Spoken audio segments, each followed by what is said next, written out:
नर्मदा हर, मैं प्रमोद अत्रे नर्मदा सीक्रेट से। आज हम एक विशेष मंदिर के बारे में चर्चा करेंगे।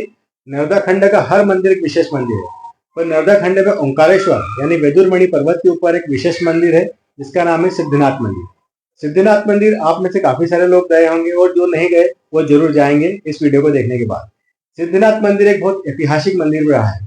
परंपराओं के अनुसार सिद्धनाथ मंदिर का निर्माण मालवा के परमारों ने किया था, जो कि 11वीं शताब्दी के लगभग हुआ था, और परमारों के बाद इसका संरक्षण और संवर्धन चौहान शासकों ने किया था।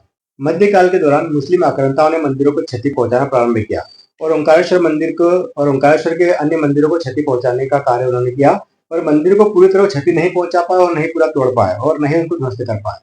18वीं शताब्दी में होलकर वंश की रानी गौतमाबाई होलकर ने मंदिर को जीर्णोद्धार किया और अपने संरक्षण में लिया। उनके तत्पश्चात उनके पुत्र वधु अहिल्याबाई होलकर ने इन मंदिरों का जीर्णोद्धार प्रारंभ किया और इन मंदिरों को संरक्षण में लिया। अब हम बात करते हैं सिद्धनाथ महादेव मंदिर की। सिद्धनाथ महादेव मंदिर वेदुरमणि पर्वत के ऊपर स्थित है, जो कि ओंकारेश्वर मंदिर के पूर्व दिशा में है। और सिद्धनाथ मंदिर जो है इसकी संरचना बहुत ही विशिष्ट है। सिद्धनाथ मंदिर जो है ओंकारेश्वर का एक महत्वपूर्ण मंदिर है और जिसका पहला पुरातात्विक सर्वे 1893 में हुआ था, जो कि सर कोजन्स ने किया था। सर कोजन्स ने 1892 में अपनी एक लिस्ट बनाई थी। उन्होंने पुरातात्विक अवशेषों की एक लिस्ट बनाई और उसमें उन्होंने सिद्धनाथ मंदिर को भी उस लिस्ट के अंतर्गत रखा था। और सर कोजन्स ने अगले वर्ष यानी नवंबर 1893 से 1894 के बीच उसका एक गहन सर्वेक्षण किया। सिद्धनाथ मंदिर के अभी तक की सबसे प्राचीनतम फोटो फ्रिथ ने ली है, जो कि फ्रिथ की यूनिवर्सल सीरीज के अंतर्गत वहां पर रखी गई है, जो कि 1850 से 1870 के बीच मानी जाती है। और फ्रिथ के बाद जो सबसे पुरानी तस्वीर थी सर कोजन्स ने ली थी और इस मंदिर का जीर्णोद्धार प्रारंभ किया था। सिद्धनाथ मंदिर एक उत्कृष्ट संरचना है। सिद्धनाथ मंदिर एक उत्कृष्ट कारीगरी वाला मंदिर है। सिद्धनाथ मंदिर जो है विशाल मंदिर है और जिसका निर्माण सर्वतोभद्र शैली में किया गया है और ये असमान आकृति वाले भूविन्यास पर निर्मित है। सिद्धनाथ मंदिर का गर्भगृह है जो वर्गाकार है और सिद्धनाथ मंदिर के बाहर चारों खंभों के बीच में एक गलियारा है। और सिद्धनाथ मंदिर धन चिन्ह के समान एक संरचना वाला मंदिर है जिसमें चारों तरफ सीढ़ियां हैं और सिद्धनाथ मंदिर का जो मुख्य द्वार है वो पश्चिम दिशा की ओर है। सर कोजन्स ने मंदिर का अच्छे से अवलोकन किया और सर कोजन्स ने मंदिर का जीर्णोद्धार प्रारंभ किया, जो कि बहुत धीमी गति से चला, जो 1906 और 1907 के लगभग पूरा हुआ था। 1912 में जॉन फ्रांसिस ब्लैकिस्टन ने अपने खाते में दर्ज किया है कि उन्होंने इस मंदिर का अवलोकन किया और उन्होंने मंदिर के बारे में बताया कि जो पत्थर मंदिर में अच्छी तरह नहीं लग पाए थे और जो पत्थर मंदिर में फिक्स नहीं हो पा रहे थे और जो ढीले थे, उन पत्थरों को उन्होंने मंदिर के पास वाली दीवार के पास रख दिया गया है। 76 स्तंभों से बना मंदिर बहुत सुंदर था और अभी 47 स्तंभ संरक्षित है।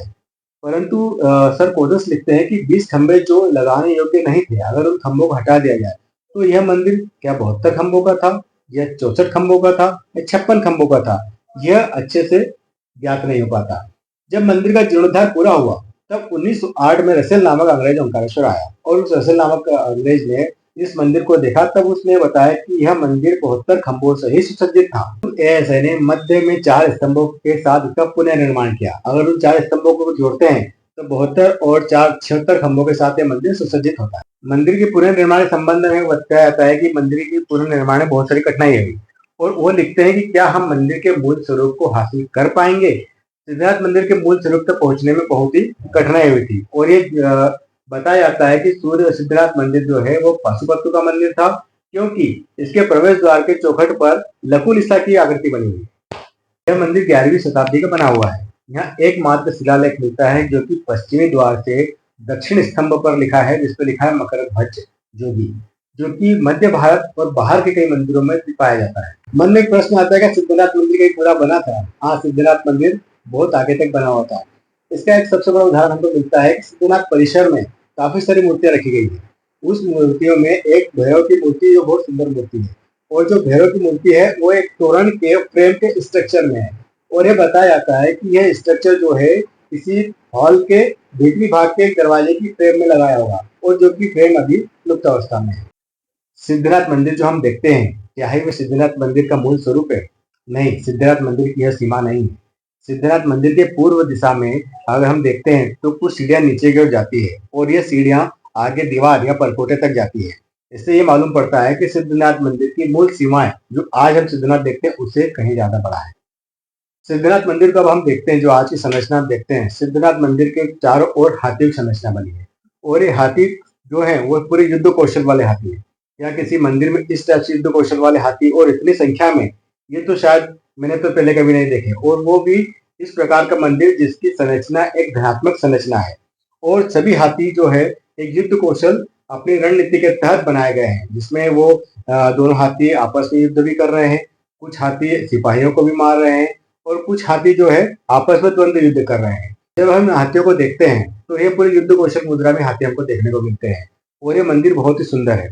इस मंदिर का पूरा वीडियो आप सेकंड पार्ट में आप देखेंगे कि इस मंदिर में पूरे हाथियों के स्ट्रक्चर, उसकी संरचना बताई गई है, और इनके जो चारों द्वार है, ये चारों द्वार जो उत्तर दक्षिण पूर्व पश्चिम में बताए गए हैं, ये पूरे चारों द्वार की वीडियोग्राफी आपको सेकंड पार्ट में देखने को मिलेगी।